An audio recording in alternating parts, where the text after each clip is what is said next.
श्री गिरिराज धरण कींद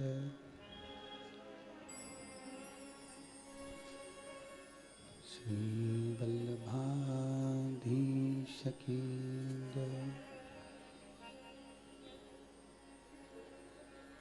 श्री गोसाई जी परम दयाल कींद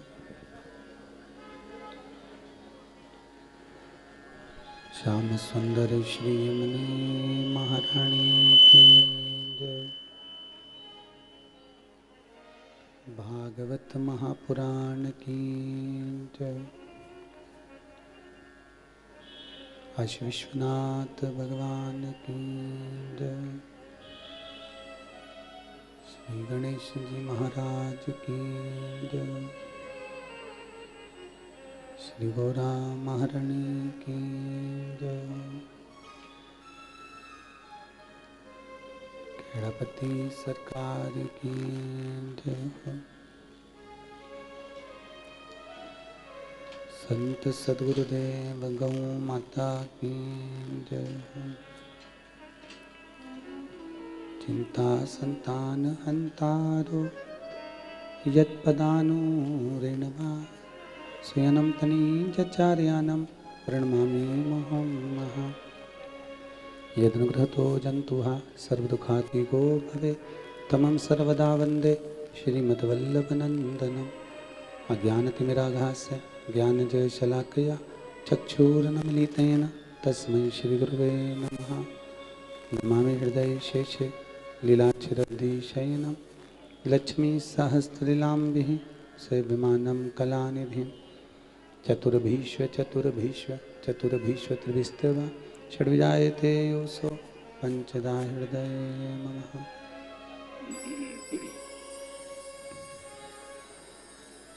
बोल गोपाल कृष्ण भगवान की जय। ओम नमो भगवते वासुदेवाय। ओम नमो भगवते वासुदेवाय। ओम नमो भगवते वासुदेवाय। ओम नमो भगवते वासुदेवाय।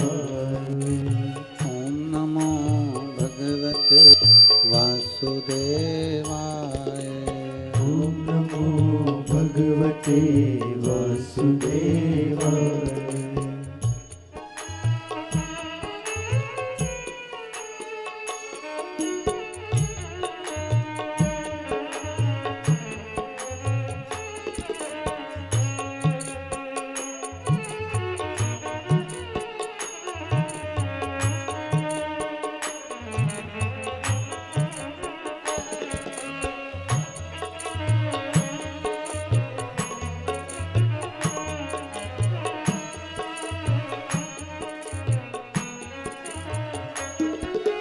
वासुदेवाय बोलो वासुदेवाय।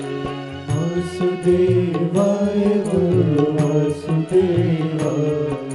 वासुदेवाय बोलो वासुदेवाय। वासुदेवाय बोलो वासुदेवाय। ओम नमो भगवते वासुदेवाय। ओम नमो भगवते वासुदेवाय। ओम नमो भगवते वासुदेवाय। ओम नमो भगवते वासुदेवाय। गोपाल कृष्ण भगवान की जय। जय जय श्री राधे जय जय श्री राधे जय जय श्री राधे श्याम। श्रीमद् भागवत के 10वें स्कंद के पुण्य पावन आनंदमय चरित्र गिरि गोवर्धन नाथ जी के –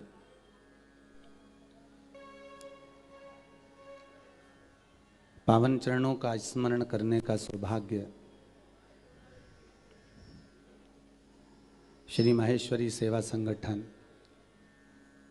इंदौर द्वारा प्राप्त हुआ है। भादों के इस पावन महीने में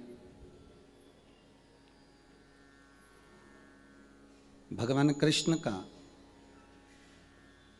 ये पावन चरित्र गोवर्धन चरित्र कहीं अपन सभी का पुण्य और परमात्मा की कृपा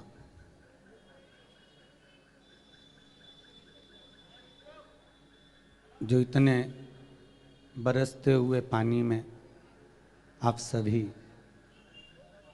गिरिराज बाबा की कथा को श्रवण करने के लिए पधारे हैं। और एक बात याद रखना, आप बरसते हुए पानी में उसकी कथा में पहुंचे हो तो वो भी दिलवर कोई साधारण नहीं है। आपके बरसते हुए आंसू में भी वो आपके पास पहुंच जाता है। वो साधारण सा नहीं है। वो बस अंतर इतना है कि दोनों में बराबर की आग लगी होना चाहिए।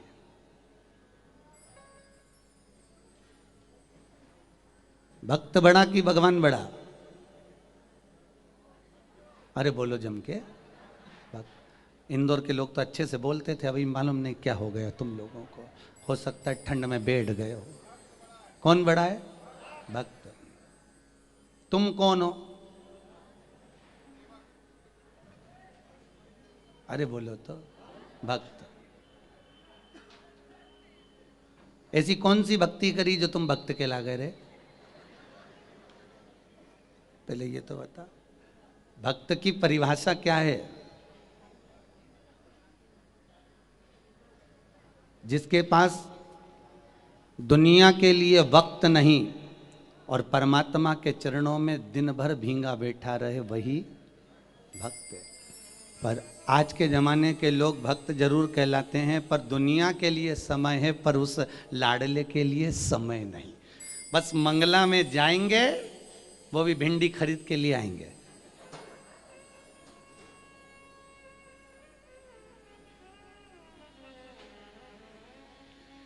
अच्छा, तुम लोग सोचते होगे ये सियोर वाला महाराज के क्यों पकड़ के लिए आते? अच्छा, तुमने सोच।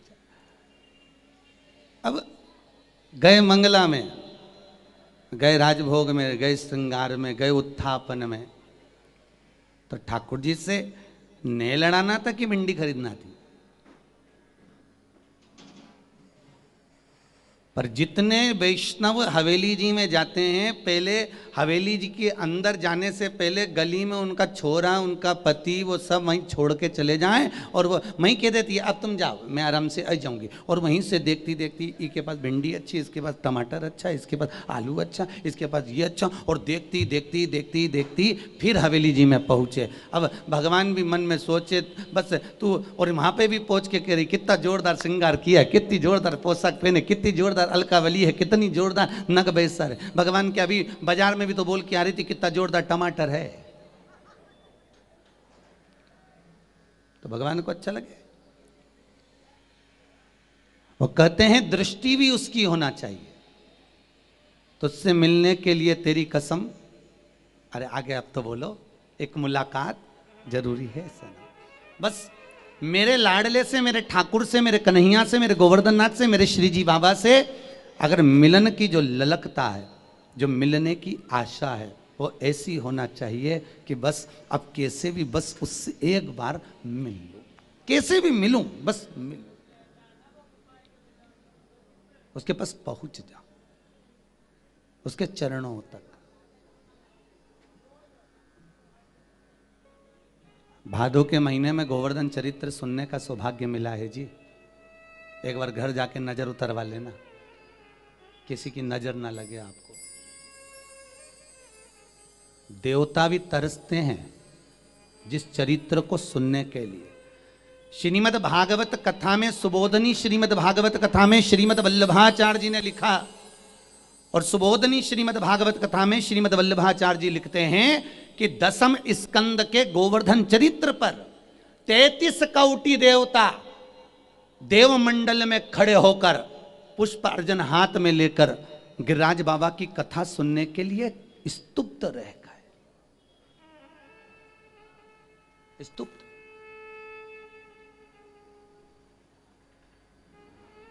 तो देवताओं की गिनती में तो आप भी हो, आप भी तो इतनी देर से प्रतीक्षा कर कर ठाकुर जी के स्मरण में पहुंचे हो। महाराज, जिस समय भगवान कृष्ण ने गिरि गोवर्धन नाथ जी को अपनी छोटी सी उंगली पर धारण करा और वापिस विराजमान करा,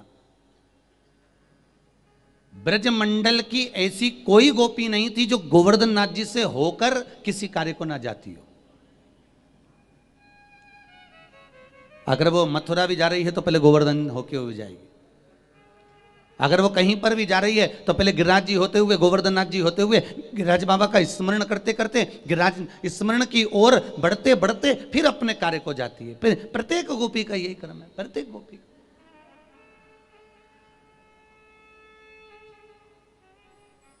एक बार भगवान कृष्ण को बहुत तेज भूख लग गई, पर्वत पे बैठे थे गिरिराज जी पे, और बहुत तेज भूख लगी तो उन्होंने राधा जी से कहा, राधा, ए राधा। राधा बोली, हाँ रे ठाकुर, क्या हो गया, बहुत भूख लग रही है, तो कुछ लेकर आएगी क्या? राधा जी बोली, अभी लाती हूं, अभी ला। यदि आपको भूख लग रही है तो मैं अभी लेकर आती हूं। और राधा जी तुरंत गई, और राधा जी ने जाकर बहुला गाय को आवाज लगाई, और बहुला गाय को जब आवाज लगाई और बहुला गाय दौड़ती दौड़ती राधा जी के पास में आई, और जैसे ही बहुला गाय पहुंची तो राधा जी ने क्या देखा कि बहुला तो अपने पुत्र मनोरथ को दूध पिला रही है। बहुला गाय के बेटे का नाम था मनोरथ। क्या नाम है?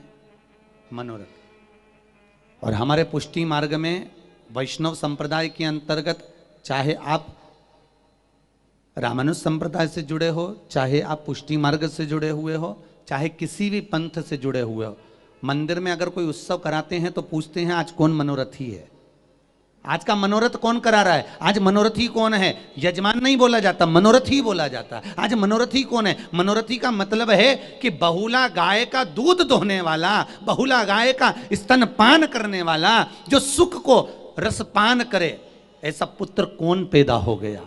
और बहुला गाय का एक ही पुत्र था, वो मनोरथ था। इसलिए आपको मनोरथी कहा जाता है, क्योंकि आप सुख को पी रहे हो, आप सुख का आनंद ले रहे हो।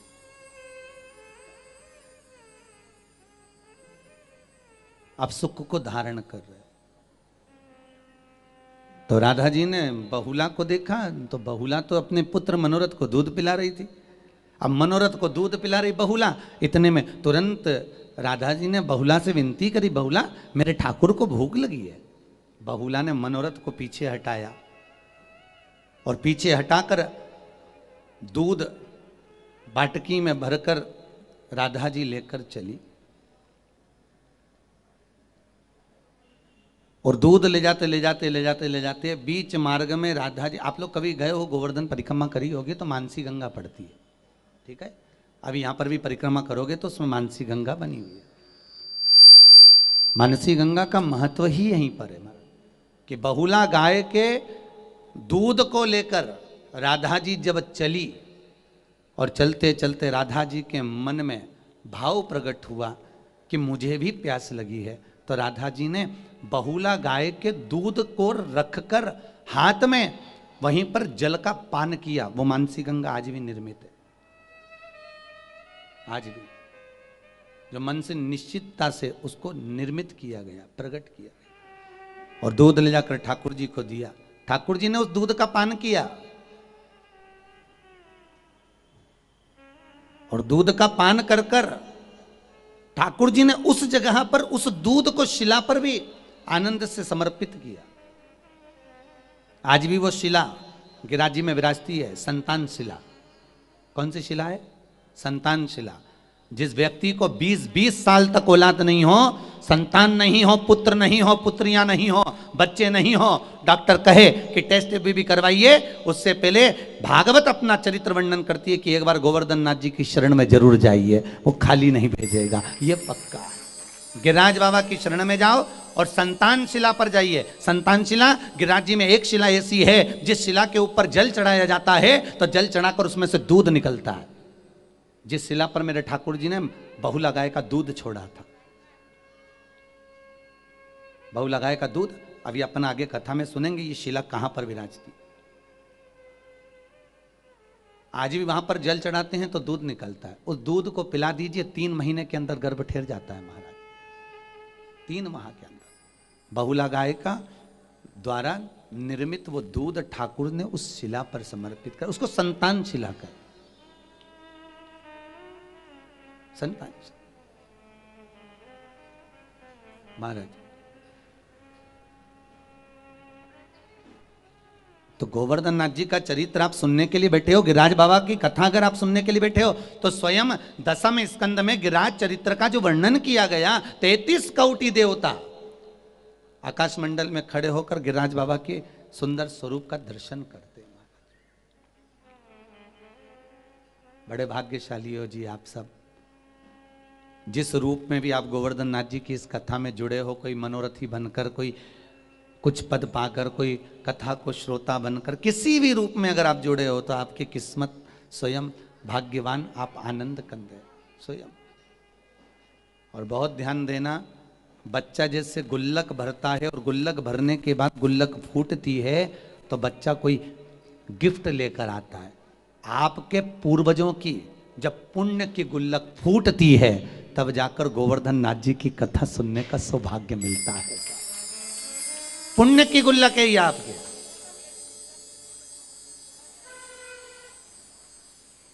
और मिला सुख, आनंद। शास्त्र कह रहा है, भगवान गोवर्धन नाथ जी 3 भाई हैं। द्रोणागिरी राजा के 3 पुत्र हुए थे।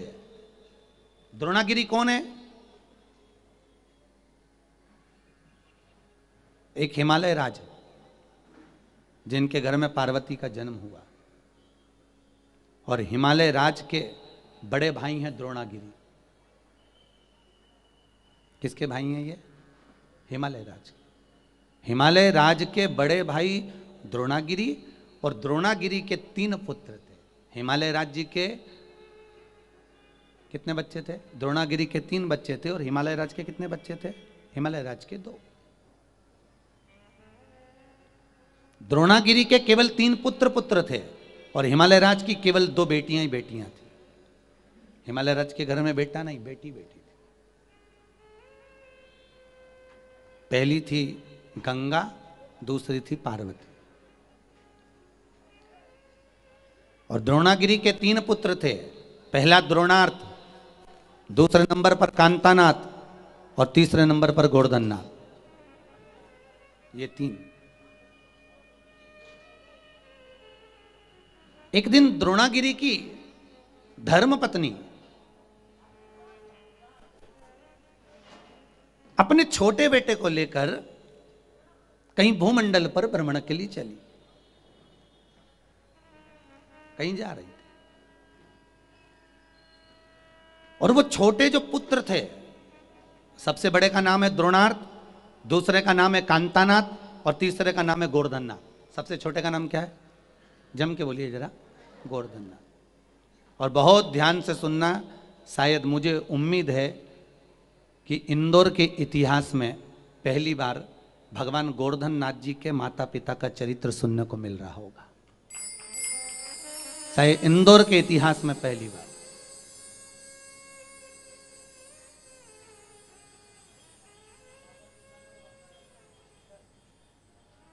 माता भ्रमण के लिए अपने छोटे पुत्र गोवर्धन नाथ जी को लेकर निकली। अब गोवर्धन नाथ तो सुंदर बड़े थे। अब आप कहोगे महाराज जी एक तो पत्थर और आप कह रहे हो ऊपर से सुंदर, तो ये भी बड़ी बात हो जाती है महाराज कि एक तो पत्थर और ऊपर से सुंदर। देखो बहुत ध्यान देना भाई, राधा ज्यादा सुंदर थी कि कृष्ण ज्यादा सुंदर थे? जम के बोलिए। राधा। कौन से महाराज जी ने बताया कि राधा ज्यादा सुंदर थी? अगर राधा इतनी सुंदर थी तो कृष्ण के पीछे काहे को पड़ी रहती थी? महाराज पूरे विश्व की सुंदरियों की सुंदरता इकट्ठी कर लो, पूरे विश्व की, और उनकी सुंदरता का चूरा निकालो, सुंदरता का एक चूरा इकट्ठा करो और उसका एक पुतला बनाओ और पुतले में प्राण दे दो। इतनी सुंदर तो पूरे ब्रज मंडल में ब्रज की झाड़ू लगाने वाली थी। पूरे विश्व की सुंदरता को इकट्ठा कर कर उसका चूरा बनाकर उसका पुतला बनाओगे तो ब्रज मंडल की झाड़ू लगाने वाली, और वो झाड़ू लगाने वाली 1,00,000 इकट्ठी करो और उनकी सुंदरता का पुतला बनाकर उसमें प्राण दे दो। इतनी सुंदर ब्रज की दही बेचने वाली थी। कौन थी? जम के बोलो जरा। हाँ, हाजिरी भरते जाओ, अच्छा लगना चाहिए हमको भी कि तुम बोल रहे हो, क्योंकि आज के जमाने में लोग तुमको चुप कराना सीखते हैं, हम तुम्हें बोलना सिखा रहे। बोलो। दही बेचने वाली, और दही बेचने वाली 1 करोड़ इकट्ठी करो। कितनी? 1 करोड़। इतनी सुंदर, और उसकी सुंदरता का पुतला बनाओ और पुतला बना के उसमें प्राण दे दो। इतनी सुंदर भगवान कृष्ण की मैया थी, 55 साल की। कितने साल की? यशोदा जी कितने साल की थी जब लाला भय तो? 55 वर्ष। नंद बाबा 60 के थे। 55 वर्ष की आयु में। इसलिए आज भी लोग कहते हैं ओल्ड इज गोल्ड। आज भी सास और बहू में सबसे ज्यादा सुंदर कौन रहती है? अरे बोलो तो जम के। सास। बहू 2 घंटे में पार्लर में तैयार होकर आती है और बूढ़ी डोकरी के देखना यूं ही उछा उछा वाहे पे कंगा फेर फुरा के करके और काजल माजल लगा के और पटली मटली डाल डुला के अब बच जाए, और जैसे ही कमरे से डोकरी बाहर निकले ना, बहू का तो जिबड़ा बैठ जाए डोकरी के, तो देख क्या गजब लग रही है डोकरी। बताओ, इतनी तो छोरी बहू ये सुंदर नहीं दिखे जितने डोकरी दिखे। इतनी सुंदर। बस अंतर इतना है, क्रीम की चमक 15 दिन तक रहती है, क्रीम की चमक केवल आपकी जवानी तक रहती है, पर अच्छे कर्म की चमक जिंदगी भर तक रहती है साहब। अच्छे कर्म की चमक, और आप जितना अच्छा कर्म करते रहोगे जिंदगी में चमकते रहोगे, और कर्म की चमक बड़ी सुंदर। इसलिए आपसे हम बार बार कहते हैं, मत बुरे कर्म कर बंदे वरना पछताएगा, भगवान की आंखों से तू बच नहीं पाएगा, तू बच नहीं पाएगा। अरे ओ अज्ञानी मत कर नादानी। बड़ी मुश्किल से साहब कर्म अच्छा करो। हम कई बार आप लोगों को कहते हैं भगवान से नहीं डरना मत डरो, माता पिता से नहीं डरना मत डरो, गुरुओं से नहीं डरना मत डरो, वेद और पुराण से नहीं डरना मत डरो, शास्त्रों से नहीं डरना मत डरो, माता पिता से नहीं डरना मत डरो, घर के बड़ों से नहीं डरना मत डरो। पर शास्त्र कहता है अपने कर्म से जरूर डरना, क्योंकि कर्म का भोग तो परमात्मा को भी भोगना पड़ता है। कर्म का भोग तो परमात्मा भी भोगता है। अच्छा कर्म करिए, श्रेष्ठ कर्म करिए, श्रेष्ठता का कर्म। महाराज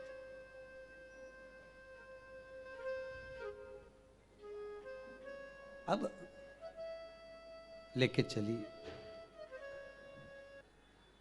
माता अपने पुत्र गोवर्धन नाथ को। बड़े सुंदर है साहब, बड़े सुंदर। होता है कभी कभी आप किसी पर्वत पर घूमने जाओ तो कोई कोई शिला आपको सुंदर लगती है, पर्वत भी सुंदर लगता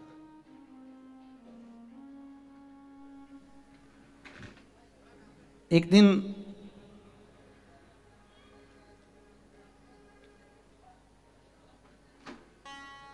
भगवान को लेकर, गोवर्धन नाथ जी को लेकर जब माँ भ्रमण कर रही थी, माता के पास में दोनों पुत्र और आ गए। द्रोणार्थ भी आए, कांतानाथ भी आए। माँ, गोवर्धन नाथ सबसे छोटे थे, और जो छोटा होता है वो माता पिता का बड़ा प्रिय होता है। इसलिए आपको हम बार बार कथाओं में कहते हैं, जिंदगी में कभी बड़ा मत होना, छोटे बने रहोगे थोड़ा अच्छे रहेगा। बड़े बन जाओगे वो ठीक नहीं है। बड़ी बहू अगर मटका तोड़ भी दे, बड़ी बहू थोड़ा काम बिगाड़ भी दे, तो सास कह देती है तो देख के नहीं चल सकती थी। और छोटी के हाथ से मटका भी टूट जाए, काम भी बिगड़ जाए, तो कह देती बेचारी अभी तो आई, चलना सीख रही। इसलिए बड़े नहीं बनना। एक माँ के दो पुत्र, एक छोटा सा 4 साल का, 5 साल का, एक 12 साल का, दोनों को भूख लगी। बड़ा कह रहा है माँ भूख लगी, छोटा कह रहा है माँ भूख लगी। माँ ने कहा ठीक है मैं भोजन देती हूँ। बड़े बेटे को माँ ने एक प्लेट में रोटी सब्जी भाजी जो भी थी बनाकर बेटे को दे दिया आसन बिछाकर, और छोटे बेटे को माँ ने एक रोटी पर घी लगाया, नमक लगाया, रोल बनाया, गुट्टा बनाया, फिंगर बनाया और बेटे के हाथ में पकड़ा दिया। 14 साल का बेटा एक जगह बैठकर खा रहा है, 4 साल का बेटा चलते चलते खा रहा है। माँ का पल्लू पकड़ा, चलते जाए खाते जाए। भगवान से कहना, गोवर्धन नाथ जी से कहना, श्री जी बाबा से कहना, मेरे बल्लभ से कहना, मेरे ठाकुर से कहना कि हे ठाकुर बस इतनी कृपा करना, जैसे वो 14 साल का बेटा एक जगह बैठकर भोजन कर रहा है, हमें इतना बड़ा मत बनाना कि हम एक जगह बैठकर तेरा भजन कर सकें। हमें तो इतना छोटा बनाना कि चलते चलते तेरा नाम जपें और तेरे धाम को पहुंच जाए। इतना छोटा बना दे। बड़े बनकर नहीं जीना, बहुत छोटे बनकर जी। और उसके लाखों दीवाने, बड़े से बड़े, उसके चरणों में कंकड़ माटी से पड़े। बहुत छोटे हो जाओ, बहुत छोटे।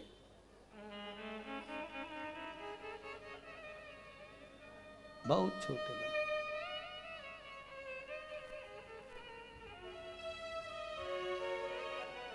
और जितना सुख हो मां की गोद में, गोवर्धन नाथ दोनों बालक ने आकर कहा मां। द्रोणार्थ बोले मां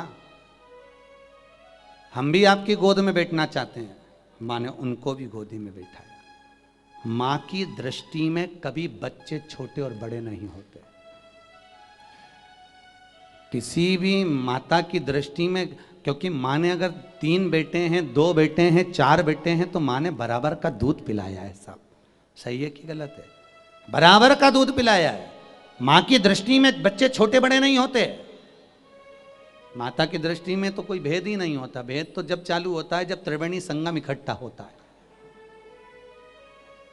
ये गंगा यमुना सरस्वती नर्मदा सरयू ये सब जब इकट्ठी होती हैं, जब अपने अपने पतियों को कहती देख लो वो सासू बड़े को ज्यादा चाहती है, देख लो वो छोटे को ज्यादा चाहती है, उसको ये दे दिया उसको तो ये जब धीरे धीरे धीरे धीरे धीरे धीरे जब बढ़ती हैं, तब बेचारी माँ की ऐसी स्थिति हो जाती है कि लोग सोचते हैं माँ बड़े को चाहती, छोटे को चाहती, मंजिले को चाहती, संजिले को चाहती। माँ का भेद हो जाता है, पर माता की दृष्टि में भेद नहीं होता।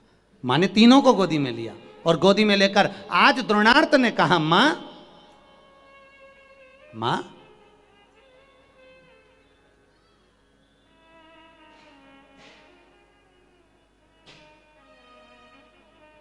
माता ये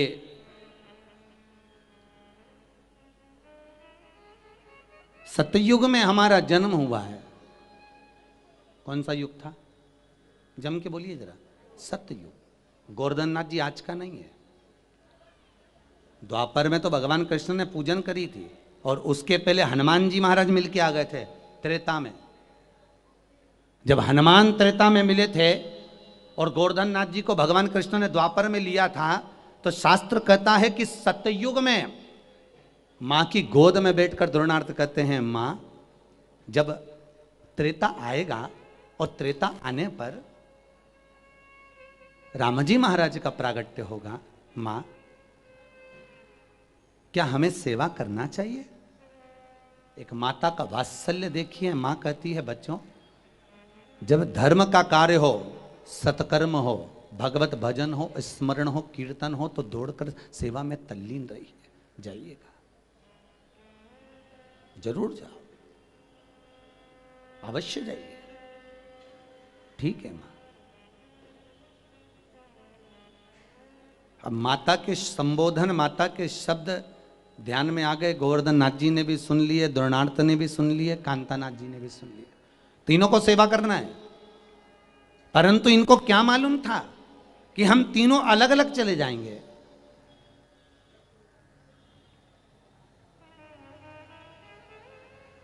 जब सतयुग का आखिरी चरण चला तब माता पार्वती ने शंकर जी से कहा था कि मुझे तप करना है, मेरे तप के लिए एक सुंदर कंदरा लेकर आइए, उस कंदरा में बैठकर मैं तप करूंगा।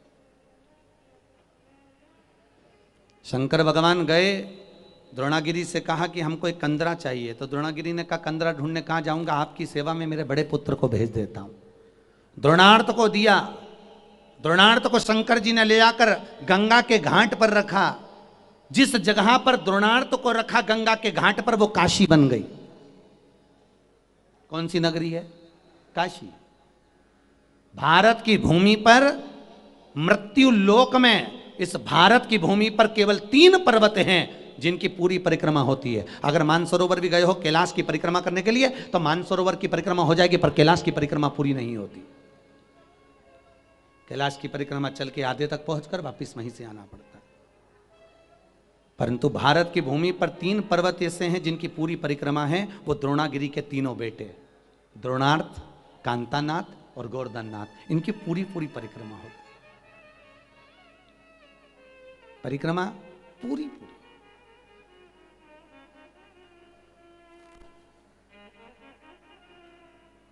पूर्ण परिक्रमा चले। द्रोणार्थ को काशी में रखा, इसलिए काशी 5 कोस की है। कितने कोस की है? 5 कोस। काशी की परिक्रमा आप में से कई लोगों ने करी होगी। यदि काशी गए होगे तो काशी की परिक्रमा 5 कोस की है। द्रोणार्थ की परिक्रमा 5 कोस की है, द्रोणागिरी के बड़े बेटे की परिक्रमा। फिर आया समय जब त्रेता आ गया तो हनुमान जी महाराज को मार्गदर्शन करने के लिए गौतम बाबा ने कहा हनुमान जी से। गौतम बाबा कौन है हनुमान जी के? नाना जी। हनुमान जी के नाना है गौतम जी, गौतम ऋषि। हनुमान जी सगे भाई कितने हैं? 6। कितने भाई हनुमान? 6। सबसे पहला हनुमान, दूसरे नंबर पर गतिमान, केतुमान, रतिमान, मतिमान, ऐसे हनुमान 6 भाई। अंजना माता के गर्भ से 6 पुत्र जन्म लिए। उसमें सबसे बड़े हनुमान हैं, फिर उसके बाद दूसरे नंबर पर गतिमान, फिर केतुमान, फिर रतिमान, ऐसे क्रम चला है हमारा। तो हनुमान जी महाराज से उनके नाना जी बोले हैं। गौतम बाबा ने कहा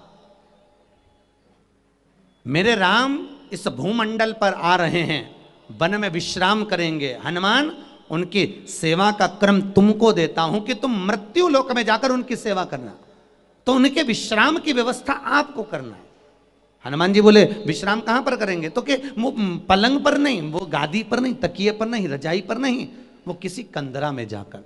हनुमान जी गए द्रोणागिरी के पास में, द्रोणागिरी से जाकर निवेदन करा आपका मंझला बेटा दे दीजिए, कांतानाथ। कांतानाथ?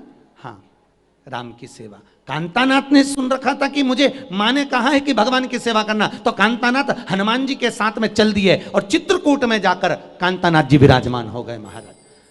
द्रोणार्थ की परिक्रमा 5 कोस की, कांतानाथ की परिक्रमा 3 कोस की। अब बचे हैं सबसे छोटे गोवर्धननाथ, सबसे छोटे। और फिर निवेदन करूंगा ये गोवर्धननाथ जी को, मेरे श्री जी बाबा को, मेरे गोवर्धन नाथ जी को तुम द्वापर का मत समझना साहब, ये तो सतयुग से भी पहले के मेरे गिरिराज बाबा विराजते हैं और नित्य लीला करते हैं साहब, नित्य लीला, नित्य आनंद। महाराज उसको समझने वाला ही समझ सकता है, जो समझ वो देने में कभी कमी नहीं करता महाराज। हमारी झोली छोटी पड़ जाती है पर वो देने में कमी नहीं करता। तेरे दरबार की बाबा निराली शान देखी है।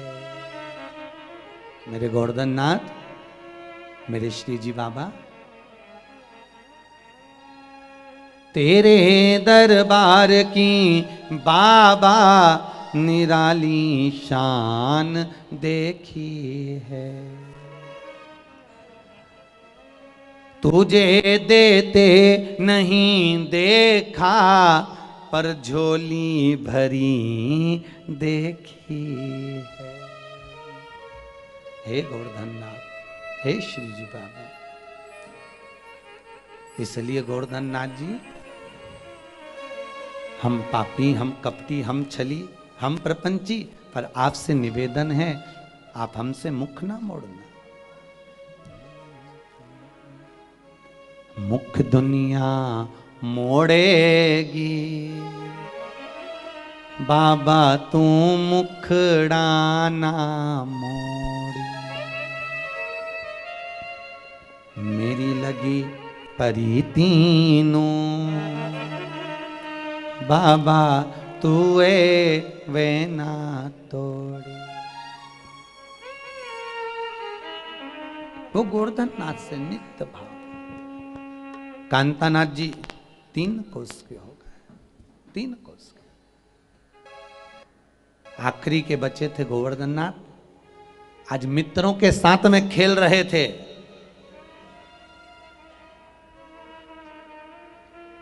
और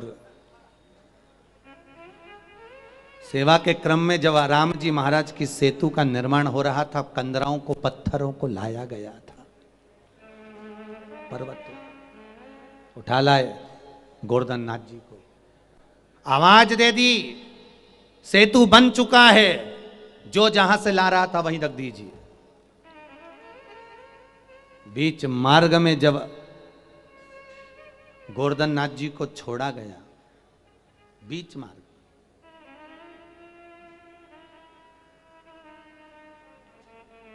आज भी उत्तराखंड में वो स्थान है जहां पर गोवर्धन नाथ जी को हनुमान जी ने छोड़ा था। आज भी स्थान है। समरेश्वर महादेव से आगे अपन जाएंगे, चमोली से समरेश्वर महादेव जाओ, समरेश्वर महादेव से लेफ्ट की ओर 12 किलोमीटर या 8 किलोमीटर की चढ़ाई पर वो स्थान आज भी है जहां हनुमान जी गोवर्धन नाथ जी को उठाकर ले जाते समय जब आज्ञा करी कि अब कोई शिला लेकर ना आए, अब कोई पत्थर लेकर ना आए, अब सेतु बन चुका है, वहां पर वापिस रख दिया उसी स्थान।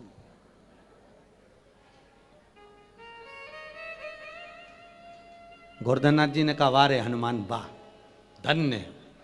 राम जी की सेवा में ले जा रहा था और बीच मझधार में छोड़ दिया। ना इधर का, ना तो मेरी माता की गोद में बैठा और ना भगवान की गोद में, और बीच में लाके छोड़ दिया, पटक दिया।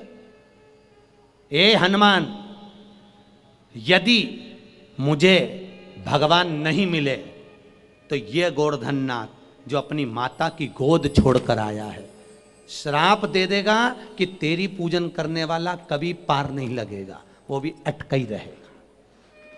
या तो मुझे परमात्मा से मिला देगा। और बहुत ध्यान देना महाराज, ये गुरु का फर्ज होता है परमात्मा से मिलाना। गुरु कभी आपको काल में, प्रपंच में, छल में तो हनुमान जी महाराज को तुरंत याद आ गया, हनुमान जी को तुरंत ज्ञात हो गया, हनुमान जी महाराज की बुद्धि चित्त में ये बात बैठ गई, हनुमान जी की वृत्ति में ये बात बैठ गई। क्योंकि हनुमान जी महाराज को एक बार राम जी महाराज के आनंद सुख में राम जी महाराज ने एक स्तुति में बताया था कि एक व्यक्ति नाव खे रहा था, और नाव खेते खेते उसमें जितने यात्री बैठे थे, नाव में हलचल मची, पानी तेज हो गया, आंधी चलने लगी, तो सबसे पहले उतर के वो नाव चलाने वाला भाग गया, और भागा, और भागने के बाद चला गया। अब जितने लोग नाव में बैठे थे वो सारे के सारे डूब डूब के मर गए, सारे डूब गए, मर गए। अब जब सब पानी में डूब डूब के मर गए तो नाव चलाने वाला 2-4 साल और जिंदा रहा, 4-6 साल बाद मर के ऊपर गया। तो धर्मराज से पूछा गया, इसका कोई पुण्य है? धर्मराज ने कहा, पुण्य जान तो चूल्हा में, पहले तो इसको पटक दो नरक में। तो क्या नरक में काय को पटक दो? नरक में इसलिए पटका जाए कि इसने अपना कर्म छोड़ दिया था। क्या छोड़ा है? कर्म। भले ये 4 लोगों की जान नहीं बचाता, एक की बचाता। वो एक भी नहीं बच पाता, पर उनको बचाते बचाते भले मर जाता तो इसको बैकुंठ का रास्ता खुला मिल जाता, चले जाता। पर इसने अपना कर्म छोड़कर, ये अपना कर्तव्य छोड़कर और कर्तव्य से परे होकर कर्म को त्याग कर गया, इसलिए इसको नरक दे दिया जाए, नरक पटका जाए। भाई साहब ध्यान देना, वैष्णव जन ध्यान देंगे, ये नरक और स्वर्ग आपको मिलेगा, बड़े भाव से मिलेगा, बड़े प्रेम से मिलेगा। पर आप सोचो कि मैं गिरिराज जी गई थी, मैंने दूध चढ़ाया था और पूरी दुनिया में ढोंडी पीट के बता दिया। मैं गई थी 80 रुपये लीटर दूध हो गया। कितना चढ़ाया? 2 लीटर दूध 160 का, और 300 रुपये किलो पेड़ा, उसमें शक्कर ही शक्कर, फिर भी आधा किलो लिया, 150 का। धोती ऊपर ना लिया, इत्र लिया, चढ़ाया। पंडा होने इतना चोटा, सबको बता रही पैसे मंगे जाएं, मंगे जाएं, मंगे जाएं, देव देव देव, कब तक देव? सब कितना सुंदर लिखा है विष्णु पुराण में कि पुण्य बता देने पर समाप्त हो जाता है, पाप छुपा लेने पर बढ़ जाता है। पाप बढ़ता है, बता रही।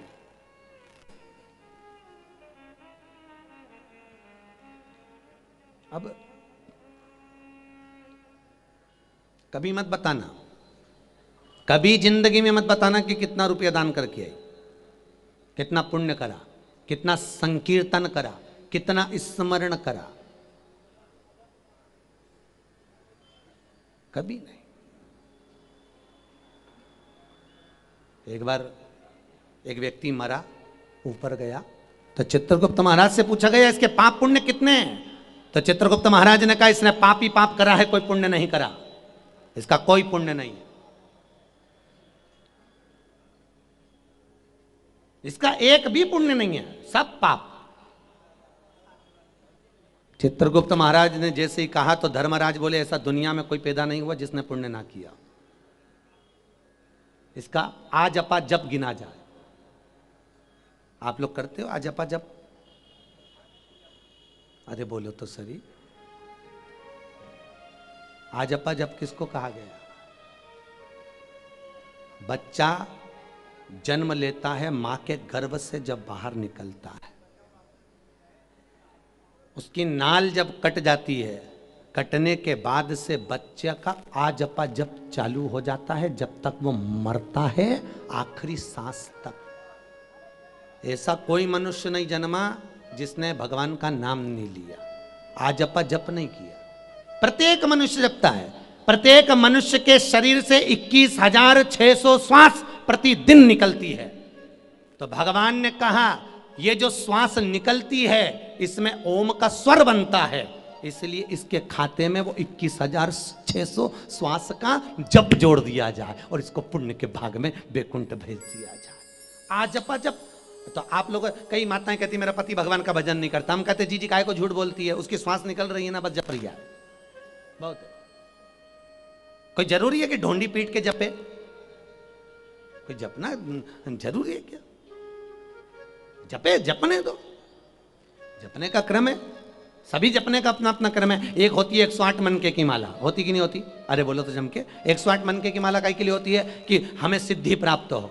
एक होती है 54 मनके की माला, वो काहे के लिए होती है? हमारे घर में अगर कोई काम अटक रहा है, लक्ष्मी नहीं आ रही, प्रवेश नहीं करी, तो 54 मनके की माला से भगवान का भजन कराता है। एक होती है 30 मनके की माला। 30 मनके की माला, जिस व्यक्ति का रोग समाप्त नहीं होता, बीमारी समाप्त नहीं होती, लगी रहती बीमारी, वो 30 मनके की माला जपता है। एक होती है 15 मनके की माला, बच्चे जब एग्जाम में बैठते हैं तो 15 मनके की माला जप कर जाते हैं। एक होती है 7 मनके की माला, आपने संतों को देखा होगा, कोई हाथ में छोटी सी माला पहने रहते हैं, कथा करते करते माला कहीं ऊपर जा रही, नीचे जा रही, इतनी सी माला का क्या होगा? माला का अपना अपना एक फल है, अपना अपना एक आनंद है, अलग अलग एक सुख है। अब महाराज वो आजपा जप का भी एक प्रमाण है कि जपो, जपना है। और किसी भी रूप में जपें महाराज, किसी भी रूप में भगवत भजन करते रहो। कितना सुंदर कहा है। आप में से कितने लोग हैं जो स्नान करके आए हैं, जिन्होंने आज स्नान करा? हाथ उठाइए जल्दी जल्दी, जिन्होंने आज स्नान करा। ठीक है, रख लीजिए। सब स्नान करके आए हो? स्नान का मतलब जानते हो? वैष्णव संप्रदाय में स्नान का मतलब क्या होता है? मनुष्य देह में स्नान का मतलब क्या होता है? बाथरूम में गए, लोटा भर के पानी डाल लिया, साबुन लगा लिया, सर्फ लगा लिया, शैम्पू लगा लिया, नहा धो के बाहर निकल गए। इसको तो नहाना कहा है, ये स्नान नहीं है।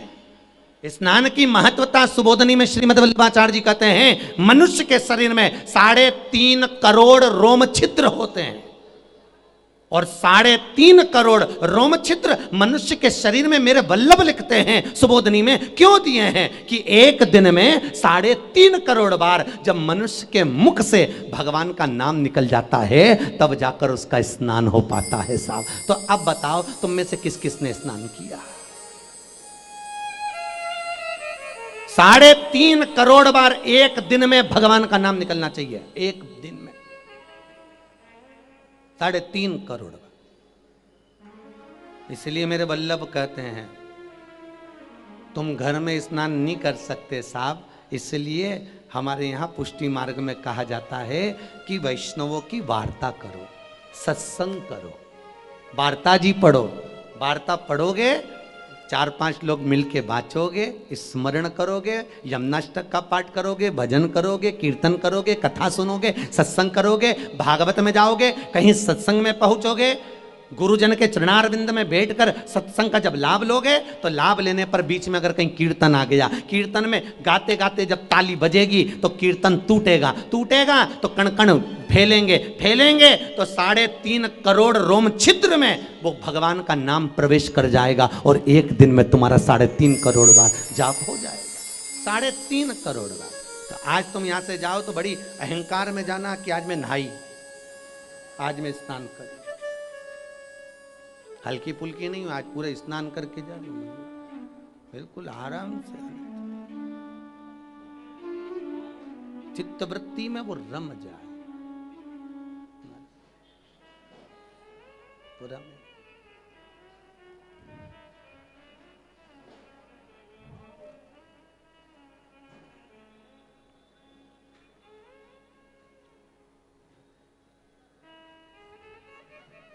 बस गई रे सांवरिया तेरी तलेटी में, तेरी तलेटी में। कितने किस्मत वाले हो, आज आपको जो कथा सुनने को मिल रही है वो गोवर्धन नाथ जी की तलेटी में मिल रही है। सामने बैठे गोवर्धन नाथ, भले भाव के बना है, भले मानसिक, हमारे यहाँ तो मानसिक सेवा का भी प्रमाण है। तो भाव के अगर गिरिराज जी बसे हुए हैं, सामने विराजमान है, मानसी गंगा दुधारी शिला सब बनाई है यहाँ पर, तो जब सब बनाई है तो आप कहाँ बैठे हो? अरे बोलो तो जम के तलेटी। घर के लोग पूछे कहाँ गई थी तो कहना गोवर्धन गई थी। तो क्या अभी तो गई थी तू 4 बजे? तो के यही तो किस्मत की बात है, दुनिया के लोग जतीपुर आ जाए, जतीपुरा वाला इंदौर आ जाए, बस यही किस्मत है, यही सबसे बड़ी बात है।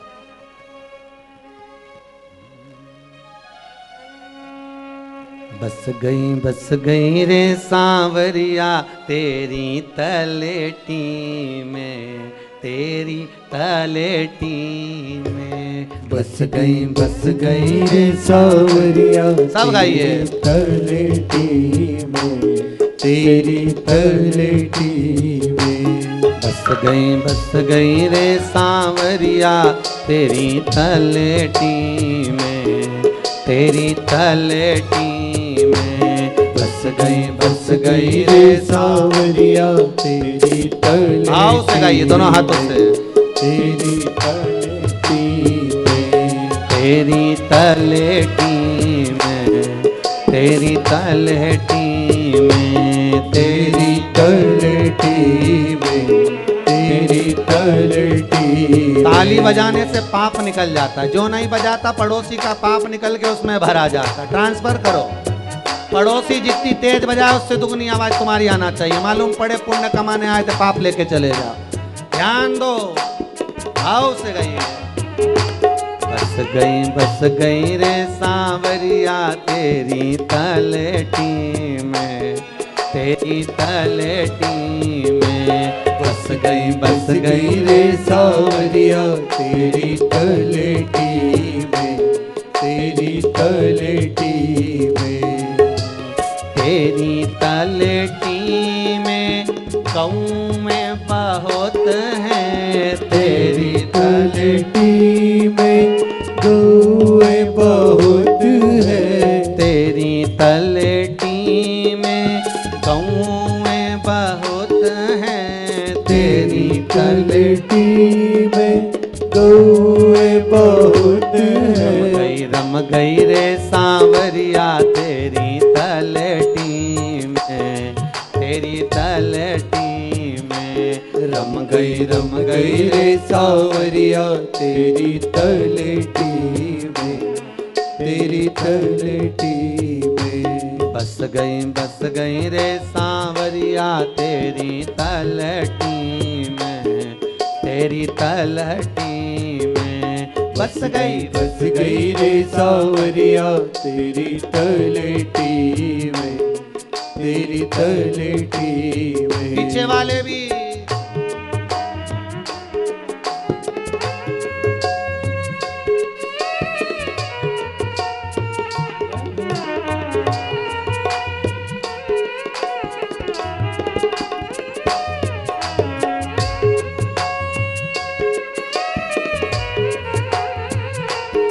राधे।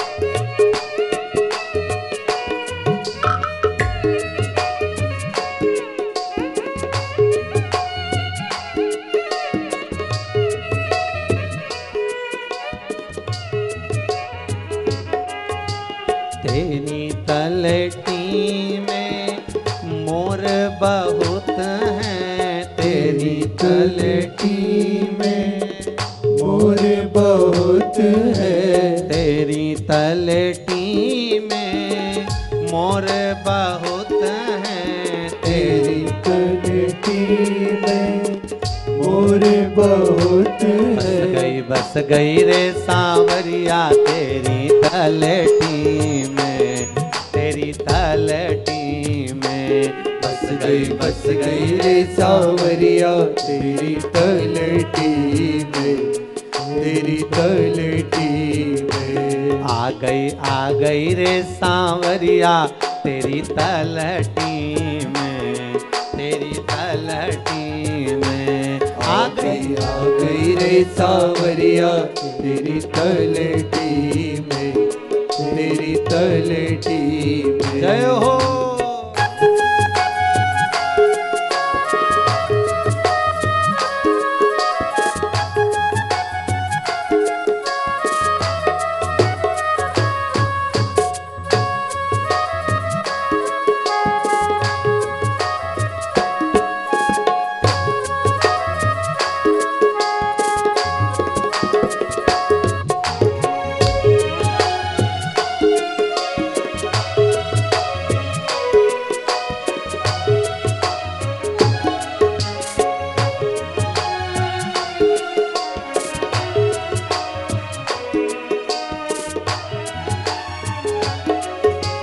तेरी तलटी में वल्लभ बसत है, तेरी तलटी में वल्लभ बसत है।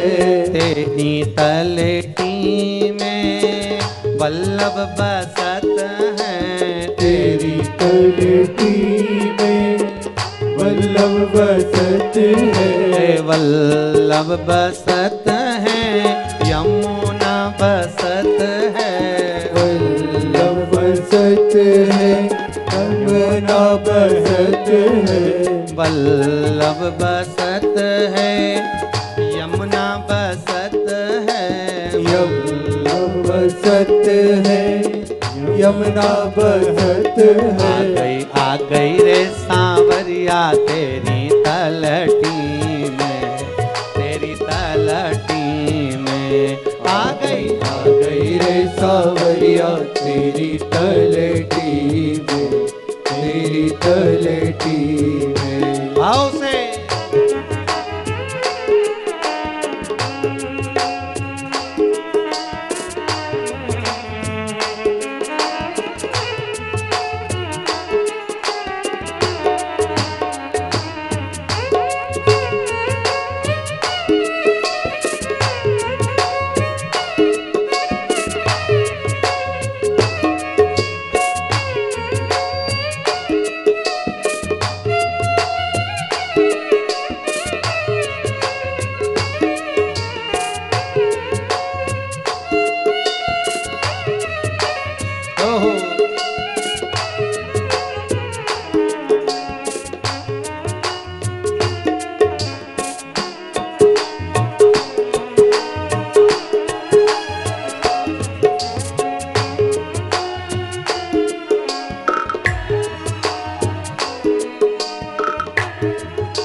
तेरी तलेटी में कान्हा बसत है, तेरी तलटी में कान्हा बसत है, कान्हा बसत है, राधा बसत है, कान्हा बसत है, राधा बसत है। लुट गई रे सांवरिया तेरी तलटी में, तेरी तलटी में लुट गई रे सांवरिया तेरी तलटी में, तेरी तलटी में। आ गई रे सांवरिया तेरी तलटी में, तेरी तलटी में आ गई रे सांवरिया तेरी तलटी में, तेरी तलटी में। आ गई रे सांवरिया तेरी तलटी में, तेरी तलटी में आ गई रे सांवरिया तेरी तलटी में, तेरी तलटी में। जय जय श्री राधे। आवाज नहीं आई, जरा दमदारी से बोलो। दीन बंधु दयालु दया कीजिए। जो दोनों हाथ उठा के राधे राधे नी बोले उसे उठा लीजिए, बोलो राधे। अब कितने बढ़िया बोले, मतलब पक्का हो गया, अभी तुम जाना नहीं चाहते। हाँ, कहा करोगे जाके भी, भगवान का भजन करो, कीर्तन करो, नाम जाप करो। मनुष्य की देह मिली है महाराज। भगवान बोले मुझे जाना है। हनुमान जी, आपने मुझे बीच मार्ग में क्यों छोड़ दिया? ये आपकी गलती है हनुमान जी। हनुमान जी बोले भैया श्राप मत दे तो रुक, मैं आता। हनुमान जी महाराज राम जी के पास में गए, राम जी से विनती करी इस गोवर्धन का क्या करें। राम जी बोले चिंता मत करो, तुमने रख दिया, पुलस्त ऋषि इसको ले जाएंगे। जहां मेरा अगला अवतार होगा वहीं पर ले जाके इसको रख देंगे। उसको बोलो दर्शन भी होंगे, पूजन भी होगी, स्वयं ठाकुर तुम्हारे नजदीक। बहुत ध्यान देना महाराज। दुनिया के लोग सोचते हैं कि हम ठाकुर जी की सेवा करते हैं, हम ठाकुर जी से लाड़ लड़ाते हैं, हम ठाकुर जी का स्नान कराते हैं, हम ठाकुर जी को श्रृंगार धराते हैं, हम ठाकुर की सेवा में लगे हैं। ये तुम्हारा भ्रम है। 10 बार बोलते हो।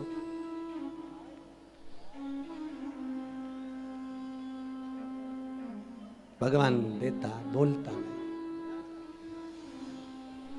पुलस्त बाबा सीधे द्रोणागिरी के पास में पहुंचे। अब द्रोणार्थ नहीं है, कांतानाथ नहीं है, केवल अकेला गोवर्धननाथ। पुलस्त ऋषि को तप करना था। द्रोणागिरी से पूछा तुम्हारा छोटा बेटा कहाँ है? द्रोणागिरी जी बोले वो हनुमान जी लेकर गए हैं। जिस समय पर पुलस्त ऋषि द्रोणागिरी के पास से गए गोवर्धन नाथ जी को लेने के लिए, उस समय गोवर्धन नाथ जी से मिलने के लिए गोवर्धन नाथ जी की माता जी पहुंची हुई थी। माता की गोद में गोवर्धन नाथ जी बैठे थे, स्नेह कर रहे थे। इतने में पुलस्त ऋषि ने कहा, हमको आपका पुत्र चाहिए तप करने के लिए। माँ तो माँ थी, सेवा के प्रति समर्पित थी, ले जाइए, ले जाओ। पुलस्त ऋषि जब लेकर चले तो भगवान को अच्छा नहीं लगा। गोवर्धन नाथ जी ने मन में सोचा, मेरी माता के गोद से उठाकर ले जा रहे हैं मुझको। सुनो पुलस्त बाबा, तुम लेकर भले चलो, मना नहीं है, पर जहां तुम मुझे रख दोगे मैं उठकर नहीं जाऊंगा। पुलस्त ऋषि ने कहा, इतना छोटा होकर इतनी मोटी बात करता है, इतनी बड़ी बात। अच्छा, जितनी भी छोटी मोटी बात करते हैं ये छोटे ही करते हैं, बड़ा तो बेचारा सीधा साधा मर्यादा में रह जाता है। मर्यादा। राम जी जब जनकपुरी गए थे पहली बार, तो जनकपुरी में राम जी ने अपनी निगाह नीचे रखी थी, ऊपर नहीं रखी। इसलिए जनकपुरी में आज भी बिहारी जी का मंदिर में आंखें राम जी की नीचे है, क्योंकि ससुराल में आंख नीचे थी।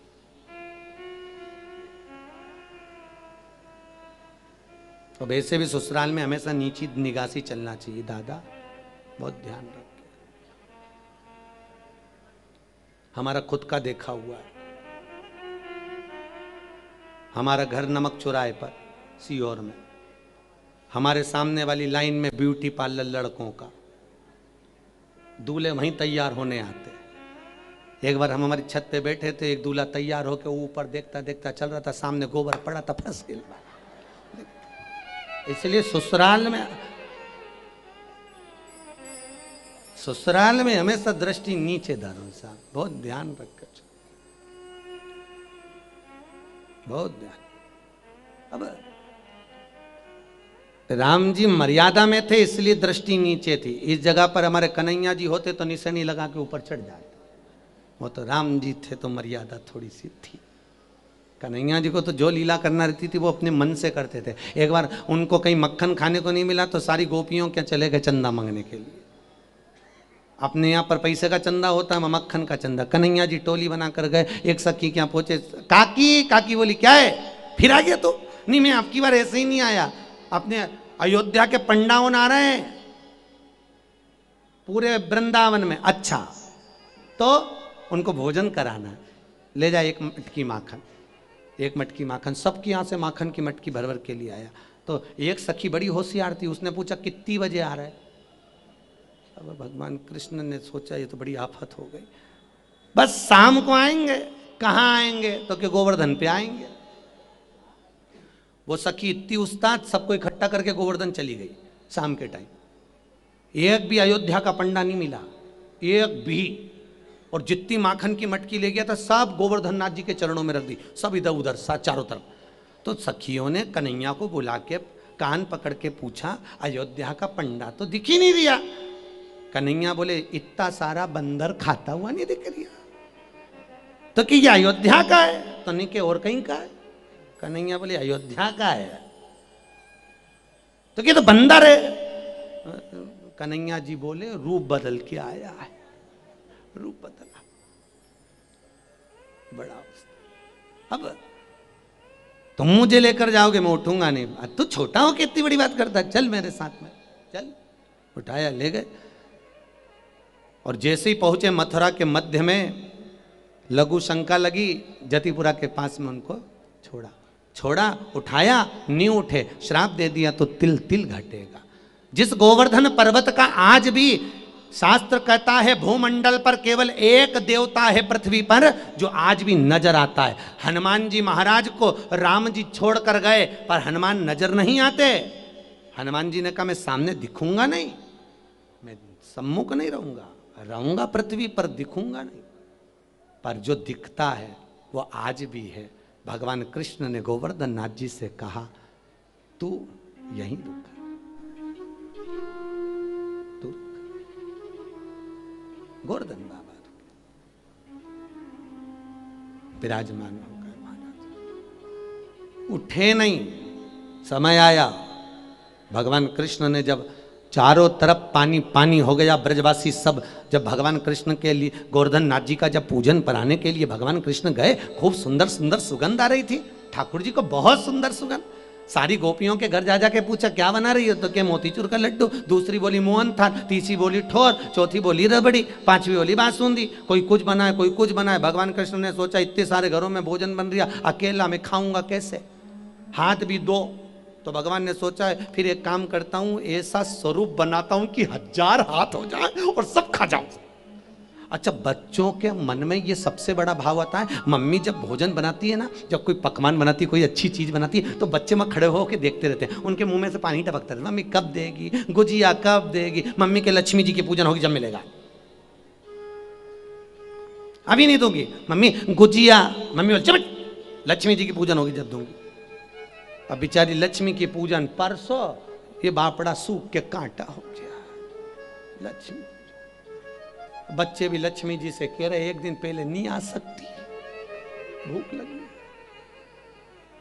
शुद्धता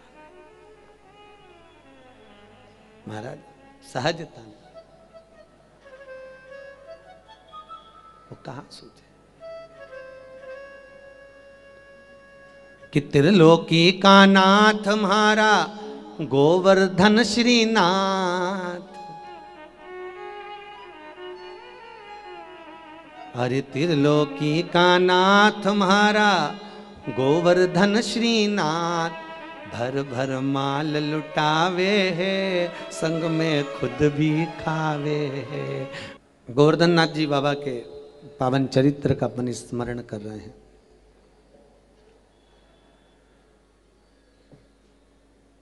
पूरे ब्रजमंडल में जहां जहां गोपियों ने सुंदर सुंदर पकवान तैयार करे हैं, लड्डू, पेड़ा, ठोर, मोहन थाल आदि आदि जितने भी बने, तो ठाकुर जी को लगा कि इतने सारी सामग्री सिद्ध हुई है और पूरे ब्रज की गोपियां तैयारी कर रही हैं, आखिर कर किसके लिए रही। तो भगवान ने जाकर पूछा किसके लिए तुम ये भोजन बना रहे हो, तो कि इंद्र के लिए बना रहे। भगवान ने कहा ठीक है। अब इंद्र इतना भोजन कैसे करेगा, भगवान को भी लगा अकेला है और उधर का ध्यान करना पड़ता है। तो भगवान को लगा कि भाई इतनी सारी सामग्री बनी है प्रत्येक घर में, और एक एक वस्तु नहीं, प्रत्येक के घर में ढेरों वस्तु बनी। आपके यहाँ जब दीपावली आती है, लक्ष्मी पूजन आप लोग करते हैं, तो कितना सामग्री बनाते हैं, बहुत सारी सामग्री एक एक के घर में बनती है। तो इतनी सारी सामग्री सिद्ध हुई, तो विचार करा ठाकुर जी ने कि अब करें क्या। तो भगवान ने उसी समय गोवर्धन नाथ जी के पूजन का प्रमाण रखा। यदि करना है तो गिरि गोवर्धन नाथ जी का पूजन करो, जो अंधन लक्ष्मी का देने वाला है महाराज, जिसकी तलेटी में गौ माता चढ़ती है, जो दूध मिलता है उससे माखन बनता है, और माखन बनाकर अपन अपना यापन करते हैं। चलो सब चलो, सबको तैयार कर कर ठाकुर जी स्वयं गोवर्धन नाथ जी की तलेटी में लेकर जा रहे हैं। और भगवान को मालूम था अगर मैं बोलूंगा कि मुझको ये गुजिया दे दो, मुझे ठोर दे दो, मुझे मोहन थाल दे दो, तो क्या ये देंगे? अरे बोलो तो, जैसे माँ अगर पूजन की तैयारी करती है और बच्चा कहता है मम्मी मुझको गुजिया चाहिए, मम्मी मुझे पपड़िया चाहिए, मम्मी मुझे मोहन थाल चाहिए, तो माँ देती के बच्चों को नहीं अभी लक्ष्मी जी की पूजन होगी तब देंगे, अभी दिवाली है ना परसों तब देंगे। माँ बना बना के डब्बे में भर भर के रखती जाए, बेचार छोरे के प्राण जाए।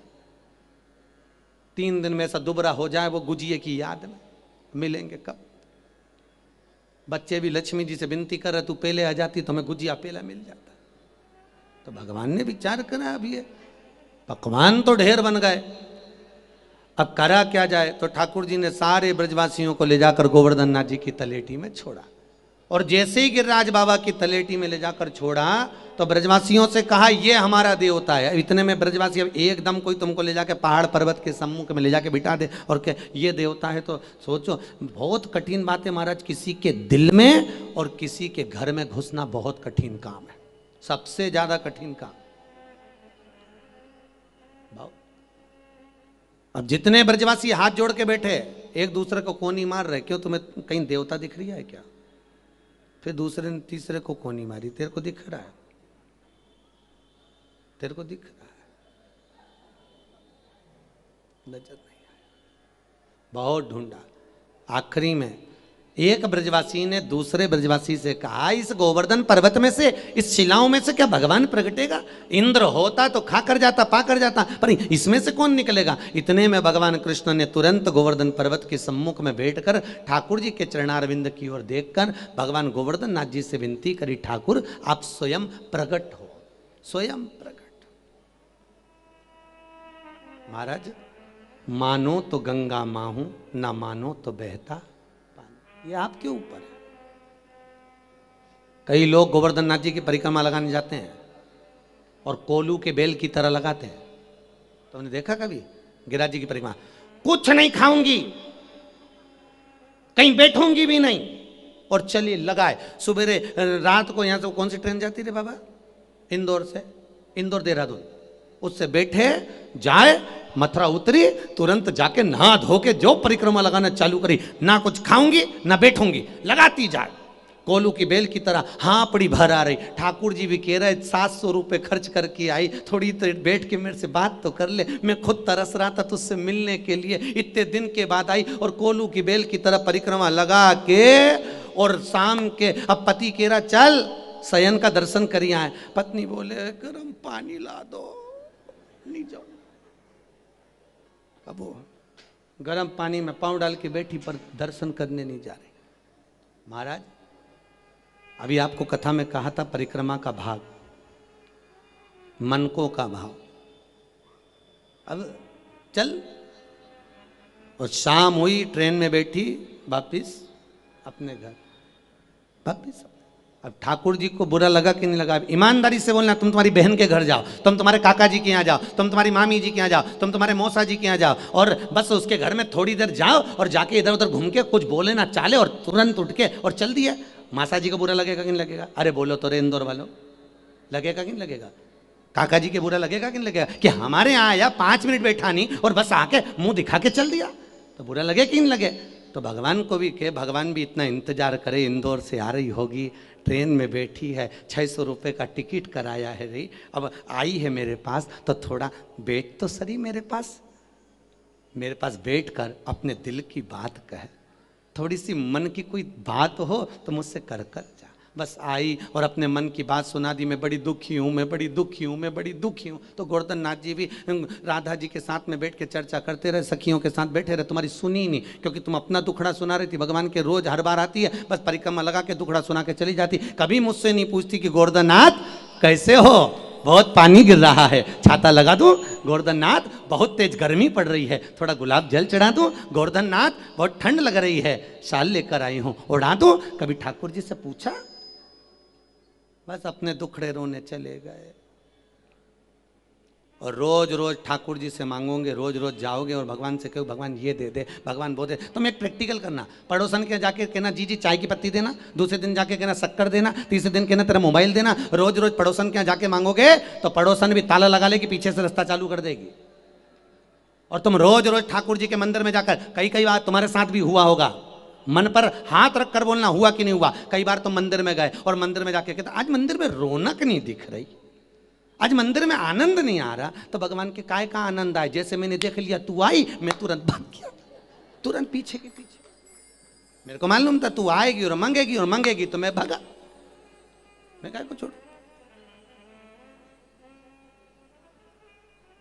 इसलिए कहते हैं ठाकुर जी की हवेली, हवेली मतलब घर।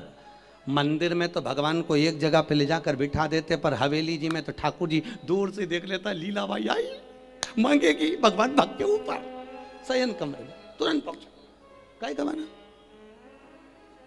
महाराज, भगवान को भाव से रिझाया जाए, और जिस दिन ठाकुर भाव से रीझ गया, कितना सुंदर चरित्र महाराज। 2 बहनें थी, एक दिन उन्होंने प्रवचन में सुन लिया कि ठाकुर जी लड्डू गोपाल की सेवा होती है, लड्डू गोपाल का दर्शन करना चाहिए, जीवन धन्य हो जाता है। अब उन्होंने जिंदगी में कभी लड्डू गोपाल देखे ही नहीं थे।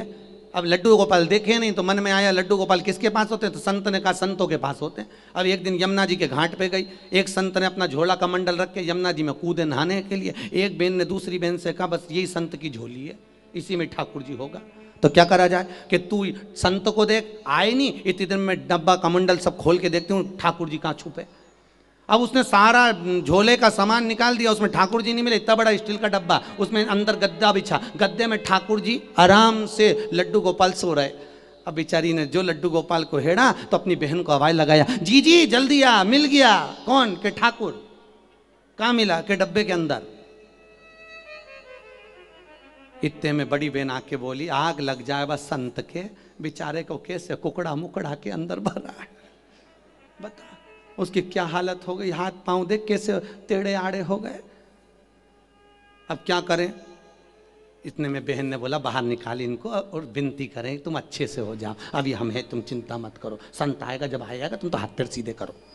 और बहन ने तुरंत हाथ पैर जोड़ के विनती करी, ठाकुर जी तुम हाथ पैर लंबे कर लो, कोई चिंता की बात नहीं है, संत तभी नहाने गया, आएगा आधा घंटा में, तुम तो आराम से रहो, अब तुम्हें डब्बा में रहने की जरूरत नहीं, तुम बढ़िया चकाचक करो। इतने में ठाकुर जी भाव से रीझ गए, यमुना के घाट पे ठाकुर जी ने हाथ भी लंबे कर दिए, पाँव भी लंबे कर दिए। इतने में बहन से कहा, जरा देख क्या संत तो नहीं आया, और दूसरी बहन ने आवाज लगे, आ रहा है, और जैसे ही बोले आ रहा है, अब ये अंदर भरे डब्बा में तो जाए नहीं, अब डब्बा में ठाकुर जी नहीं जाए, बड़ी आफत हो गई। अरे ठाकुर जी प्लीज आप अंदर तो चले जाओ, ठाकुर जी अंदर तो चले, ठाकुर जी जाए नहीं। इतने में बड़ी बहन ने नाक रगड़ के कहा, दादा वो संत जैसा रखता रख लेगा, तू तो अंदर घुस जा, तेरे हाथ जोड़ू, तू अंदर चले जा, वो हमें मार देगा।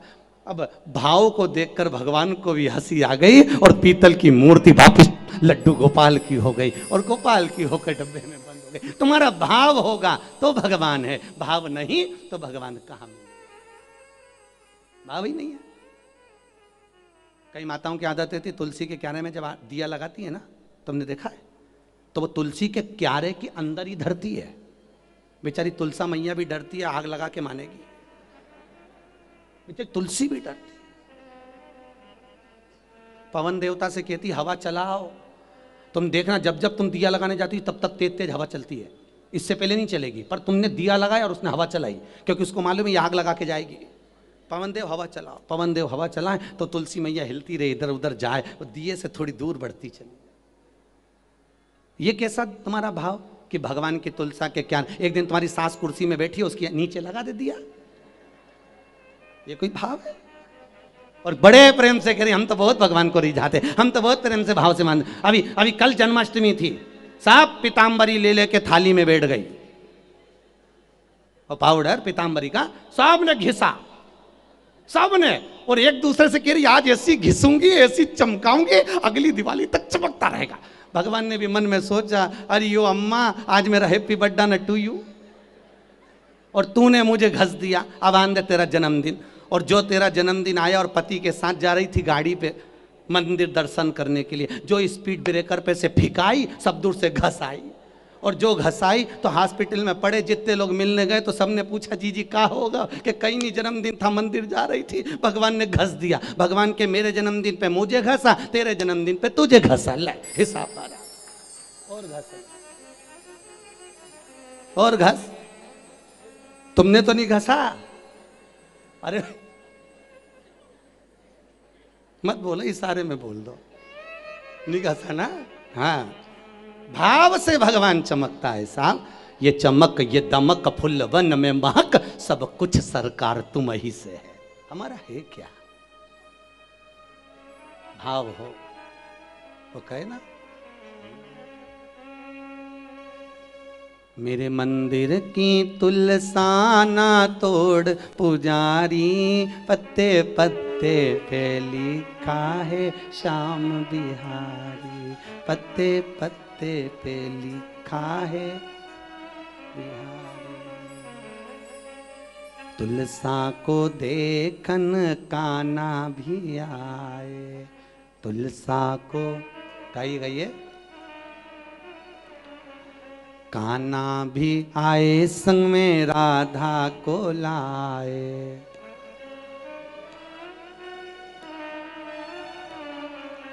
राधा को देख झुक गई क्यारी, राधा को झुक गई क्यारी, पत्ते पत्ते पे लिखा है श्याम बिहारी, पत्ते पत्ते पे लिखा है श्याम बिहारी। मेरे गमले की तुलसाना तोड़ पुजारी, मेरे गमले की तुलसाना तोड़ पुजारी। पत्ते पत्ते पे लिखा है श्याम बिहारी, पत्ते पत्ते पे लिखा है श्याम बिहारी। ओ पत्ते पत्ते पे लिखा है श्याम बिहारी, पत्ते पत्ते पे लिखा है श्याम बिहारी। आओ से दोनों हाथों से।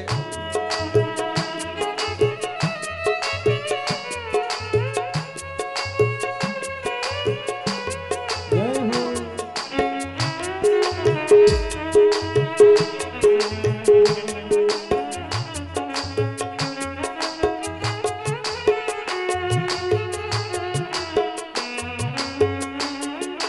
जय हो।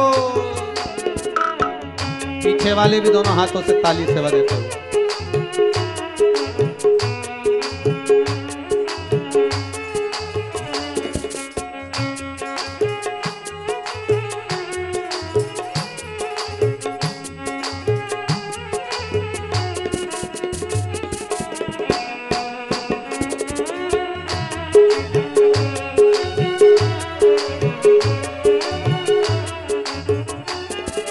तुलसा को देखन राम जी आए, तुलसा को देखन राम जी आए। ओ राम जी आए संग में सीता को लाए, राम जी आए संग में सीता को लाए। सीता को देख झुक गई क्यारी, सीता को देख झुक गई क्यारी। पत्ते पत्ते पे लिखा है श्याम बिहारी, पत्ते पत्ते पे लिखा है श्याम बिहारी। ओ पत्ते पत्ते पे लिखा है श्याम बिहारी, पत्ते पत्ते पे लिखा है श्याम बिहारी। मेरे गमले की तुलसाना तोड़ पुजारी, मेरे गमले की तुलसाना तोड़ पुजारी। पत्ते पत्ते पे लिखा है श्याम बिहारी, पत्ते पत्ते पे लिखा है श्याम बिहारी। पत्ते पत्ते पे लिखा है श्याम बिहारी, पत्ते पत्ते पे लिखा है श्याम बिहारी। जय जय श्री राधे। महाराज गोवर्धन नाथ जी के चरणार विंद में भगवान बैठे स्वयं ठाकुर जी से विनती करें, नाथ प्रकट हुई। हजारों हाथ कर कर मेरे ठाकुर प्रकट हुए हैं, हजारों हाथ खूब पाया ठाकुर। आखिरी में ब्रजवासी कहने लगे, महाराज इंद्र देवता होते तो थोड़ा छोड़ के जाते, ये तो पूरा ही खा जा रहा। अच्छा देखो बड़ी आफत है, नी खा रहे थे तो क्या पत्थर है, और खा गए तो क्या की होता है ना। तुम किसी के यहाँ जाओ और उसने बहुत सारा पकवान रखा है, बहुत सारी मिठाई वगैरह सब रखा, बिस्कुट भी आइसक्रीम भी सब। अब अपने तो शर्मा शर्मी रहे, तो बेचारी एक बिस्कुट उठा के मुंह में लगा के वापिस जरा सा खाए तो अंदर से आवाज आए, अपने आप को हीरोइन समझ रही है, बताओ। और अगर जाते सी भूख बहुत तेज लग रही है और सब खा जाओ तो अंदर से आवाज आएगी, कैसी हपसन है, पूरा खा गई। बड़ा विचित्र, बड़ा विचित्र। खाओ तो गति नहीं, नहीं खाओ। ठाकुर जी प्रकट हो गए, भगवान कृष्ण कह रहे हैं, महाराज विनती है थोड़ा सा प्रसाद छोड़ दीजिए, दया करिए। ठाकुर जी ने हाथ को रोका, सुनो कनुआ, ए कन्हैया, इन ब्रजवासियों ने मुझे खाने से रोका है, प्रसादी पाने से रोका है। आज के बाद मैं भाव से जिम कर जाऊंगा, कभी सम्मुख नहीं आऊंगा, कभी सम्मुख। और भगवान भाव से जीनता है, आप प्रैक्टिकल करके देखना। एक ठाकुर जी के लिए सामग्री सिद्ध करना, एक आपके लिए करना। जो ठाकुर जी के लिए सिद्ध करिए उसमें अपने आप स्वाद बढ़ जाता है, ऐसा अपने आप। हम कई बार पहले परम पूज्य गुरुदेव 1008 श्री देवकी नंदन महाराज श्री विराजते थे, तब हम हवेली जब जाया करते थे तो जे इतना बड़ा पेड़ा चपटा वाला, अब आता है कि नहीं आता वहाँ हवेली जी में पता नहीं, ऐसा इतना बड़ा चपटा वाला पेड़ा और दोने में 2-3 रखे और धर के और दोना ढाक के और जे दे देते। अब वो पेड़ा इतना भावे दादा, इतना भावे कि वो 8 दिन 15 दिन तक वो हमारे झोला में रखा रहे, हम थोड़ा थोड़ा चखते रहे, स्वाद बढ़ जाता है सब भगवान के प्रसाद में। एक राम भाजी आप घर में बनाओ, एक मिक्स वेज सब्जी आप घर में बनाओ और एक अन्नकूट की सामग्री की सब्जी को पाकर देखना, सब स्वाद बढ़ जाता है अपने आप। एक भंडारे की वो सब्जी हो और इतनी मोटी मोटी पूड़ी, तुम घर में तो खाओ नहीं, घर में बना के इतनी मोटी, पर वो भंडारे की हो, भाजी हो, जो भी हो, वो उसको स्वाद से, क्यों?